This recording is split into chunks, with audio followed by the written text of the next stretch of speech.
Brazen crime taking a huge toll on America's most progressive city. Whole Foods shutting down its flagship location in downtown San Francisco. This just 1 year after opening the store. That's out of concern for the safety of their workers. The store plagued by rampant drug use, thieves looting all the shopping baskets. Sadly, it comes as no shock. San Francisco spiraling out of control. Judge, I think that one of the things, we're talking generational today, it seems. One of the things that's changed is that the old social contract has been broken now.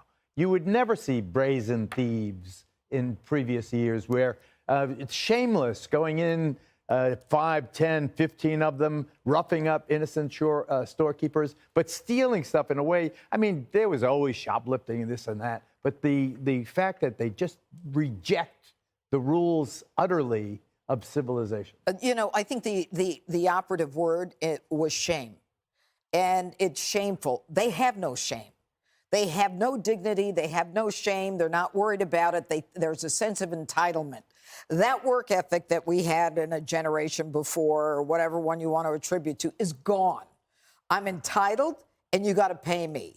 It's the life of Julia during the Obama years. The government comes in and takes care of you. But look, in terms of this particular segment, I've been saying for years that law enforcement determines the success of a particular area. If you've got crime running rampant, whether it's in the 90s when I was a DA, in the 2000s when I was a DA, then it is impossible for you to maintain a business or the value of your home. Forget about the safety of your children. And that's where we are right now.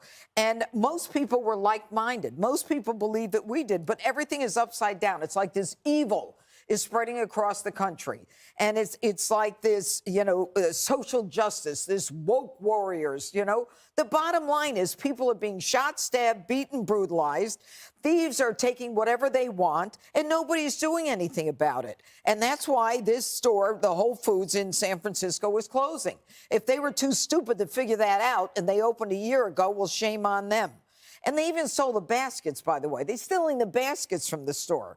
So all in all, what we've got is a society where there are no consequences. You can thank the Democrats for it. I don't care what anybody says. It's in the big Democrat cities. In San Francisco, they've got, open-air drug markets, and they fornicate and they defecate and they do everything in front of our kids. I'm sorry. The difference is caught on tape also. Like the Bob Lee, the app guy. Yep, stabbed. He's dying. He's dead on his feet, and you watch him, and then you watch him finally ultimately collapse. I mean, my God, how can this be where we are at now? The San Francisco voters don't care, Geraldo. They can control their own destiny. They vote for this garbage. Election after election after election. Well, they did throw out the DA. So what? They still have the stupid board of supervisors who wants to fund reparations instead of the police. And the media is broken, too. The media doesn't even ask Gavin Newsom. Right. The flagship Whole Foods store has shut down in San Francisco. Instead, they ask him about some city in Florida. I mean, what about Nancy? No one asks Nancy. Her own city's falling apart. And no one asks her about that. They ask about Trump. This city is disgusting. But the voters control this. New York City? No, we're talking about San Francisco. And now they can't have organic rhubarb. They cannot have fair trade coconuts. And that's what they wanted, and now they can't have it. I don't feel bad for them. What they can have, Dana, is fentanyl. And I think that has changed, worsened, aggravated everything. Well, Jesse brings up Newsom, and that's what I was going to say. So he was the mayor there, and he's the governor now. And from a legal, I would even imagine, if you're the governor and you watch one of the jewels of America going into a death spiral, and you go to Mississippi to campaign for your Democratic governor? Yeah, it's weird. Or you sit in Florida and you clap your hands like this while your city is deteriorating. You have businesses like Whole Foods that say, we moved in here a year ago. Imagine what sort of incentives they were given by the city. Like, please come, we need you. And they decide, probably against their better judgment, they went ahead and did it, and now you have that business leaving. How many jobs does that take with them? And so now you'll have a continuation of the problem. But where is Gavin Newsom? Why isn't there a takeover of San Francisco? Why isn't that something that he It would may come consider? to that. It may come to that. Well, at what point? After all How the bad. businesses leave and all the taxpayers leave, and then you have this city that we all used to love that is now just a terrible place where all the Kates are happening. Yep. But in that regard, Greg, you have one of the worst aspects is you have the kids destroying the services.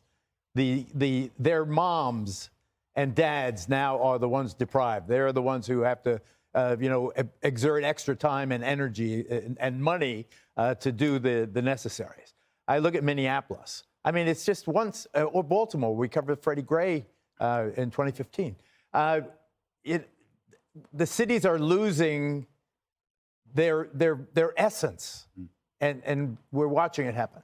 There's a big difference with San Francisco because Whole Foods isn't in a bad neighborhood. It's on Market Street. That's their main street. The Cash App guy, what was his Bob Lee. Bob Lee. That was that was Pelosi's district. And remember, her own husband was stabbed or beaten in her house. I mean, she knows crime. She knows this intimately, right? And it's as though it doesn't resonate. But this is not like Chicago where all the crime is concentrated in one area and it's gangs. It's all over San Francisco. So why is Nancy Pelosi not saying something? I have no idea. All I know is it's the fault of the city's politicians. I think it's the fault of the media who look at this kind of crime as a local issue. Somebody's watching this right now. It's like, what do I care about San Francisco? Why do I care about that? And so, but you know what is a national story? The reparations story or trans. But crime isn't like if you talk. Other producers at other networks have said as much that crime is a local story. So you don't hear about it, and suddenly it explodes when we were talking about it for years, and nobody else talked about it. Then there are the insurance companies that are basically telling you just stay out of it. Just let these people rip you off. So I think the solution is almost what you said, Geraldo, in the previous thing. You got to let these cities die so they can be reborn. Because right now, the lunatics running the asylum haven't exhausted their lunacy. And the people, the elites, they're fortressed. They're fortress. Just briefly, London Breeze says the problem they can't find cops. They can't get cops. Without cops, you have no thin blue line. She defunded them. $120 million she cut, and they're being trashed anyway.